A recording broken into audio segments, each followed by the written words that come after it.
Sabe quando, para evitar um problema, parece que você foge em direção a esse problema? Essa é uma das dinâmicas que nós vamos encontrar no mito Édipo, que vai ser o assunto da aula de hoje.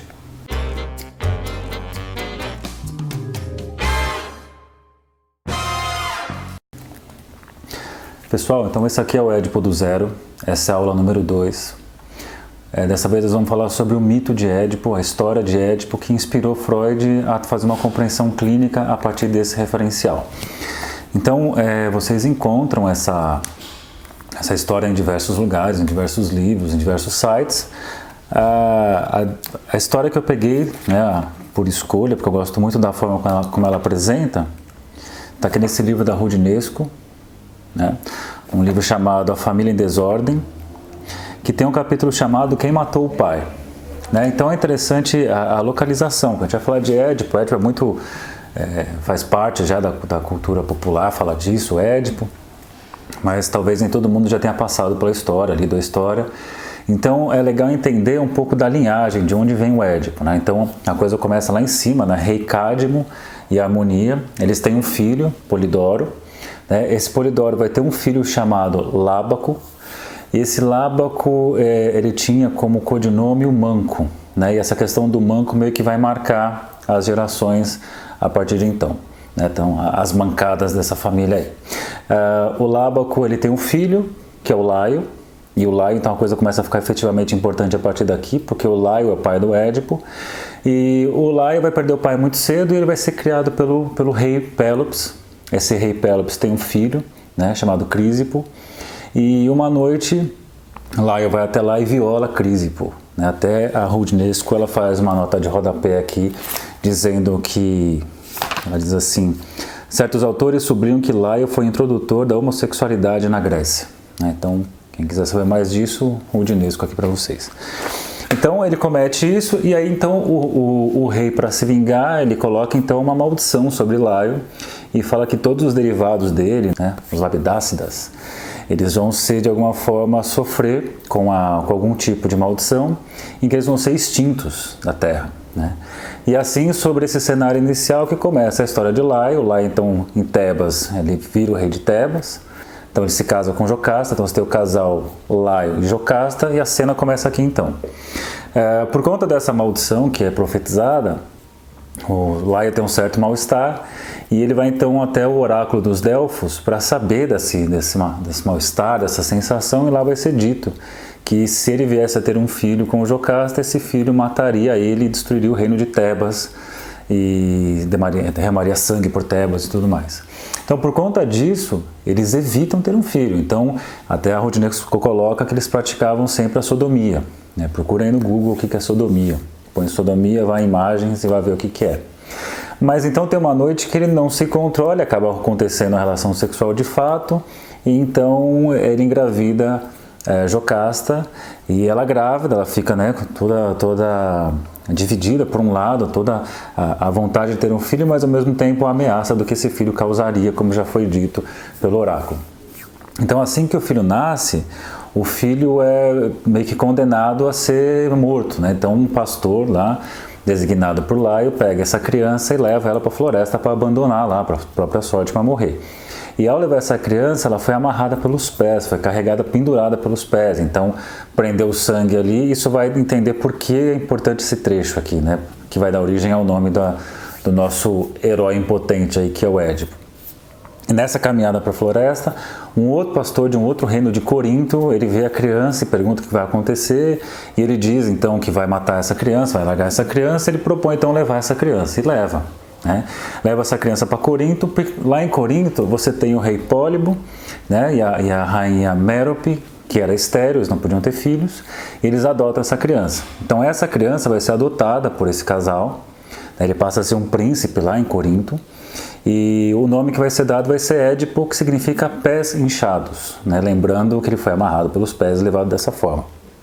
Tudo vai bem na vida do nosso pequeno Édipo aí, crescendo feliz, amado na família, até que na vida quase adulta, assim, ele vai ser chamado numa festa de bastardo. E ele, por um lado, não liga, se aborrece, tem versões em que ele vai lá e mata o cara que falou isso, arrebenta na porrada. Mas o mais importante é que ele fica com uma pulga atrás da orelha e vai para o oráculo para justamente entender por que ele foi chamado dessa forma. E aí sim, né, no oráculo vai dizer que o Édipo vai matar o pai, vai se casar com a mãe, o mal-estar seria advindo disso. E então, horrorizado com isso, ele pensa, putz, então se eu vou matar meu pai, vou me casar com a minha mãe, eu vou fugir daqui, de Corinto.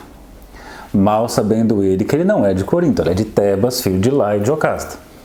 Aí nessa hora, sensacional, né? Ele, para todos os lugares do mundo que ele poderia fugir, para onde que ele vai fugir? Então ele está em Corinto e fala, vou fugir para um lugar bem longe para não matar meu pai, nem me casar com a minha mãe. Vou de Tebas para Corinto. Indo para Corinto, no caminho, né, enquanto ele estava indo, acontecia na cidade de Tebas lá, né, uma maldição, você tinha lá a esfinge, ou esfinge, tanto faz, a Rudinesco coloca que é um ser tanto macho quanto fêmea, e lá acontecia então, você tinha essa maldição, e Laio estava indo, né, para o oráculo para justamente compreender do que se tratava. E no caminho, a comitiva do Laio e o Édipo se cruzaram, né, e num lugar que só passava uma pessoa por vez, né, ou era ele, ou era o Édipo, ou era o Laio. E eles entram no confronto, o Édipo mata todo mundo, exceto um que foge, avisa lá então, na cidade de Tebas, que o rei foi morto, né?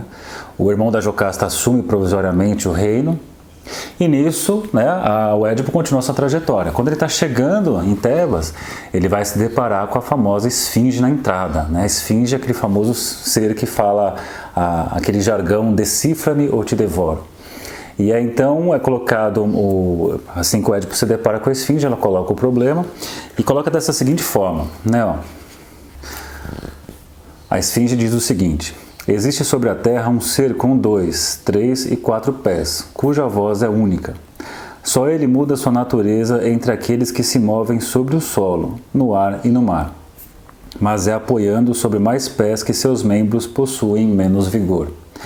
Existe uma versão mais peba, assim, que você acha na internet, acha em outros textos, né, que diz assim: o que é, né? Decifra-me ou te devoro. Pela manhã tem 4 pernas, né? Pela manhã anda sobre 4 pernas, à tarde anda sobre 2 pernas e à noite anda sobre 3 pernas. E aí o Édipo vai decifrar e vai dizer: é o homem. Pela manhã, ou seja, na infância, ele engatinha sobre 4 pernas. À tarde, ou seja, na vida adulta, ele caminha sobre 2 pernas. E à noite, ou seja, na velhice, ele caminha utilizando uma bengala sobre então 3 pernas. Então a esfinge se vê vencida, ela sai então dali, né? Tem as versões que ele então se joga no abismo, sei lá, enfim. O que importa é que o Édipo vence a esfinge e por conta disso é oferecido o reino para ele, né? Já que eles estavam sem rei, estava com um rei provisório, pô, chegou o herói ali, então vamos transformar o Édipo no nosso rei. Então é oferecido a ele o lugar de rei e ao mesmo tempo se casar com a rainha Jocasta. Édipo não estava muito afim na hora, falou, putz, ela tem idade para ser minha mãe, né? Não sei se rola.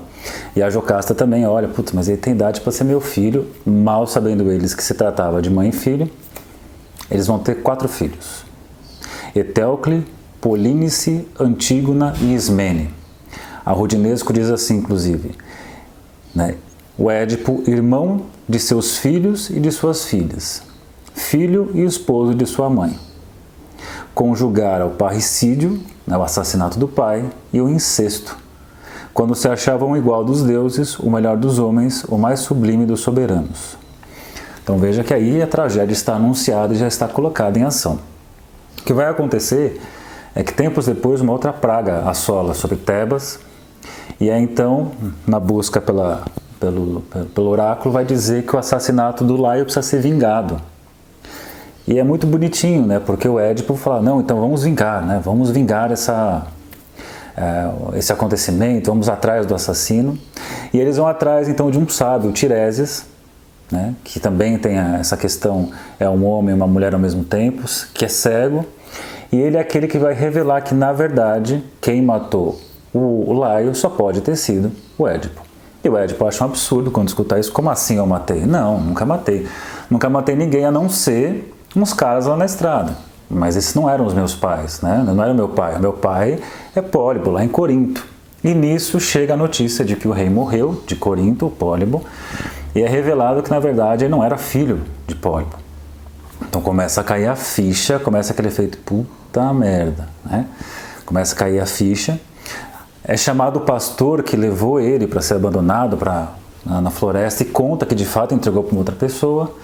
Nisso caiu a ficha e nisso a Jocasta já está escutando o que está acontecendo e já percebeu o horror da profecia ter se realizado.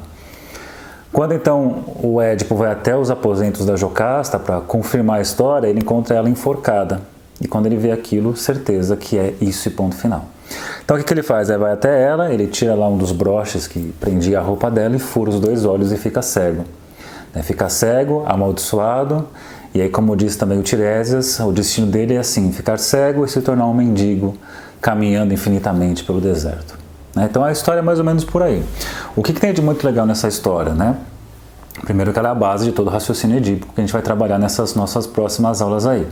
Uma das coisas interessantes para começar é a marca familiar, como você vem desde lá, o lábaco, o manco, e toda essa questão do claudicar, das mancadas e como você chega no Édipo. Então, assim, como existe uma herança transgeracional do sintoma, o sintoma vai sendo transmitido.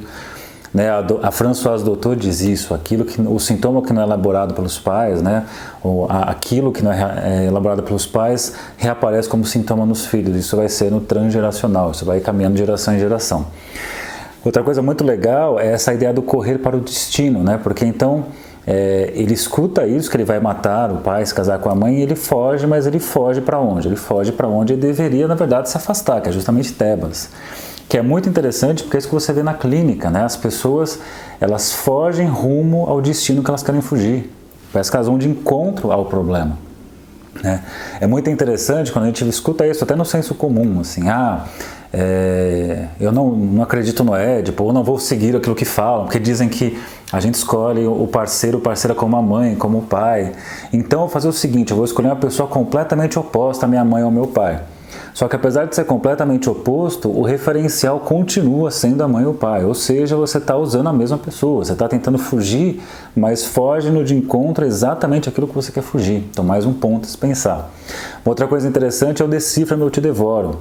Que é isso que as pacientes histéricas, na época do Freud, faziam. Elas riam da cara dos médicos que tentavam construir saberes sobre elas e não conseguiam. Era sempre insuficiente. Então elas não decifravam, então elas devoravam os médicos. E o Freud é o cara que, de alguma forma, foi o Édipo e conseguiu vencer a esfinge.